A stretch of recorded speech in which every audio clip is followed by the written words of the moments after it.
बच्चों, welcome to session 2। आज हम हमारी पहली इकाई की दूसरी कविता फूल और कांटे देखने वाले हैं।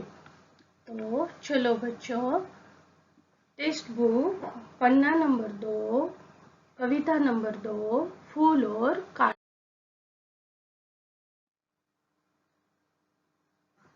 यहाँ पर बच्चों, फूल और कांटे, यह कविता अयोध्या सिंह उपाध्याय हरिओंद जी ने लिखी है। आज के इस जाने माने कवि ने हिंदी के लिए बहुत सी सुंदर कविताएं दी हुई है। इन्हीं में से एक कविता 7वीं कक्षा के लिए प्रस्तुत है। इस कविता से कवि ने एक महत्वपूर्ण संदेश दिया है। कवि ने फूल और कांटे के माध्यम से व्यक्ति के व्यवहार के विषय में बताया है कि उच्च कुल में जन्मे व्यक्ति का दूसरों के प्रति व्यवहार यदि उचित नहीं है तो उसकी कुलीनता उसे समाज में सम्मान नहीं दिला सकती, यानी कि उसका व्यवहार समाज में प्रेम पूर्वक, आनंददायक और दूसरों को मदद करने वाला होना चाहिए। तभी वह समाज का एक सफल और आदरयुक्त नागरिक या व्यक्ति कहलाता है। बच्चों, पहले हम इस कविता का गायन करेंगे और बाद में दो पंक्तियों का अर्थ समझेंगे। तो बच्चों चलो, पहली 2 पंक्तियां हम पढ़ेंगे। हे जन्म लेते जग हमें एक ही पौधा उन्हें पालता। तो बच्चों, यहाँ पर एक पौधा यानी कि गुलाब का पौधा हम हमारे सामने उदाहरण के लिए लेते हैं। बच्चों, यहाँ पर ये जो पौधा होता है इसमें फूल भी लगे हुए होते हैं और इसी पौधे पर कांटे भी उग आते हैं। भले ही यह दोनों एक ही पौधे पर पलते हैं और रात्रि के समय में भी जब अपनी शीतल चांदनी चांद फैलाता है तब फूल और कांटे दोनों को समान रूप से वह चांदनी देता है। आगे की पंक्ति में उसका जिक्र आया है, रात में उन पर चमकता चांद भी एक ही सी चांदनी है डालता। यानी कि एक ही जगह पर जन्म लेने वाले ये फूल और जो कांटे होते हैं इन पर चांद अपनी शीतलता समान रूप से फैलाता है। वह ये भेदभाव नहीं करता कि फूल पर ही चांदनी बरसाई जाए, वह दोनों को समान रूप से चांदनी देता है, यानी कि दोनों को समान रूप से वह देखता है। आगे देखो बच्चों, दूसरी 2 पंक्तियां। मेघ उन पर है बरसता एक सा। मेघ यानी बादल, बादल भी उन दोनों पर एक तरह से बरसता है। वह भी भेदभाव नहीं करता, एक पौधे पर वह समान रूप से बरसता रहता है। एक सी उन पर हवा है, हवाएं है बही, हवाएं भी उनमें भेद नहीं करती, वह भी उनके ऊपर समान रूप से बहती जाती है। आगे देखो बच्चों, पर सदा ही यह दिखाता है हमें ढंग उनके एक से होते नहीं। परंतु यहाँ पर भेद हुआ है। किसमें भेद हुआ है? फूल और कांटे में। यानी कि जब बादल पृथ्वी पर जल बरसाते हैं तो दोनों के ऊपर समान रूप से बरसाते हैं। प्यारी हवा भी समान रूप से बहती है, परंतु एक जैसी परिस्थितियों में पलकर भी फूल और कांटे का स्वभाव एक जैसा न होकर एकदम भिन्न रूप पाता है। यानी कि फूल अपने अलग गुण दिखाता है, तो कांटा अपना स्वभाव दिखाता है।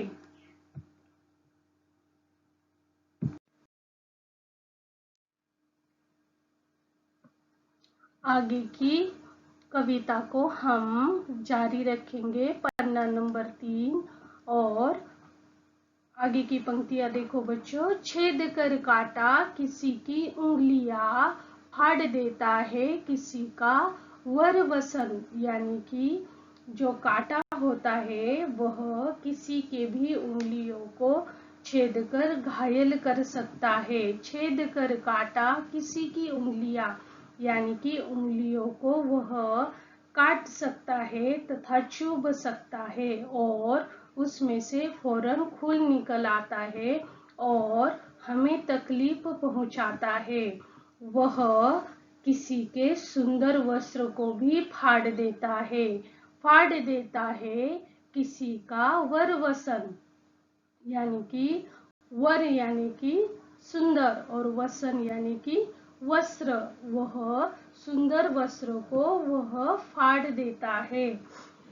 और देखो आगे, प्यारी डूबी तितलियों के पर कतर। यानी कि वह जब फूलों पर आकर्षित होकर जब तितलियां फूलों पर बैठती है या फूलों के पास आती है, तो कांटा उनके भी पंखों को काट देता है। भोर का है वेद देता शाम तन।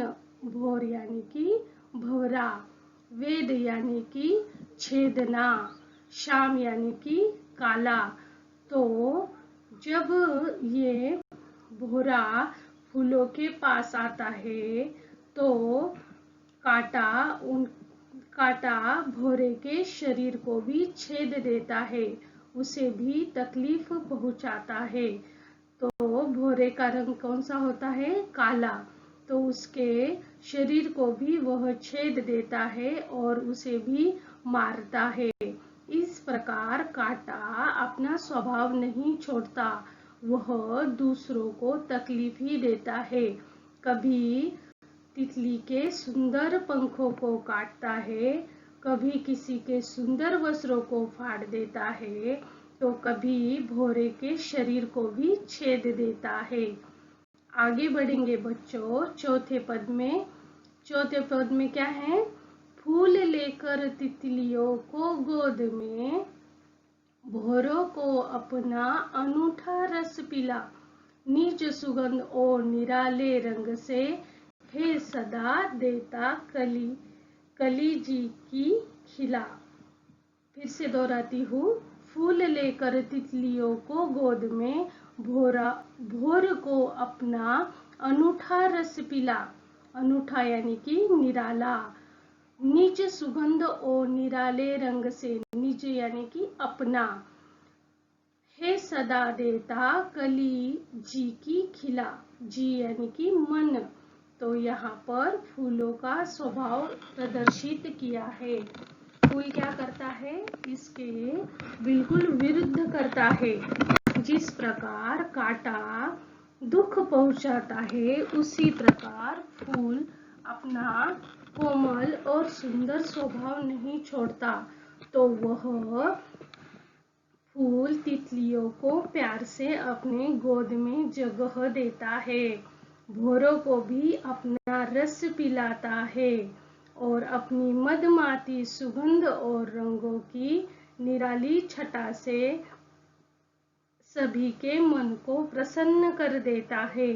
यानी कि उसके पास जाकर अपना मन प्रसन्न ही होता है। तितलियों को भी फूल पर बैठने में कोई ऐतराज नहीं है। भौरे भी अपनी यहाँ पर भूख मिटाता है। इसीलिए फूल के स्वभाव को कोमल और परोपकारी बताया गया है। इसीलिए वह मन को प्रसन्न कर देता है। अभी 5वां पद देखेंगे बच्चों, आखिरी पद।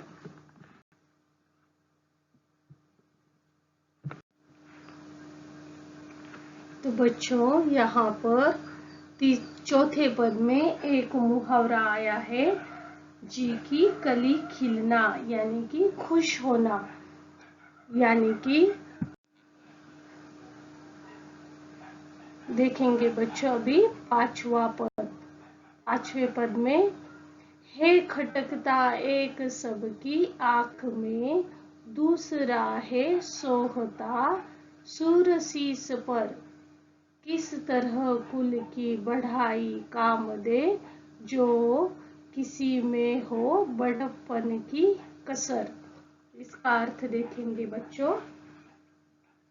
यहाँ पर इस पद में कवि कहते हैं कि अपनी व्यवहार के कारण कांटा सबकी आंखों में खटकता है।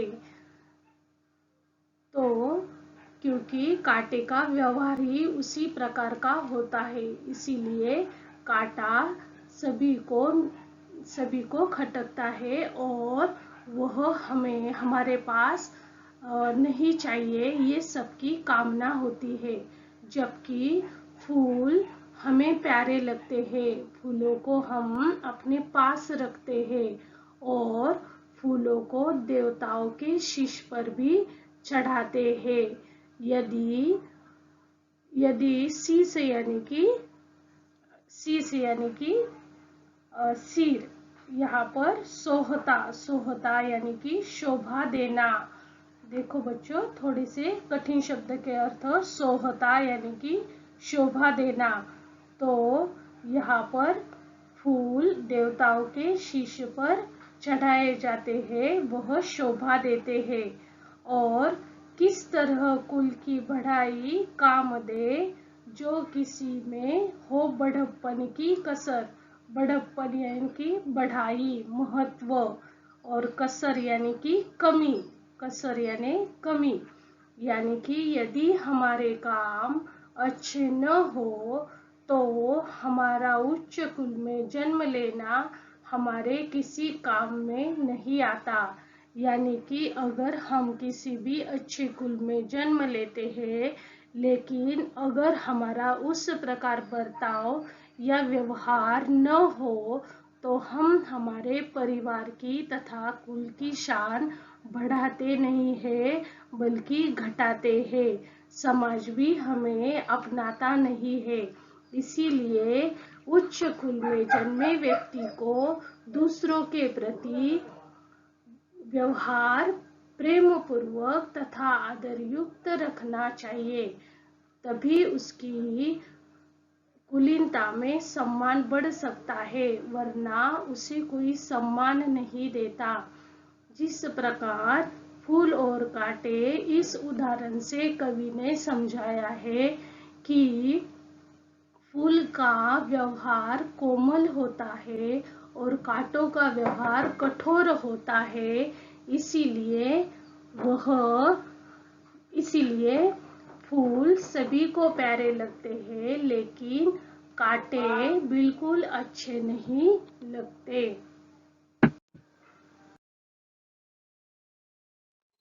तो बच्चों, आज के सेशन में इतना ही। तुम लोगों को 200 पेजेस नोटबुक में अपने नोट्स और असाइनमेंट्स कंप्लीट करने हैं।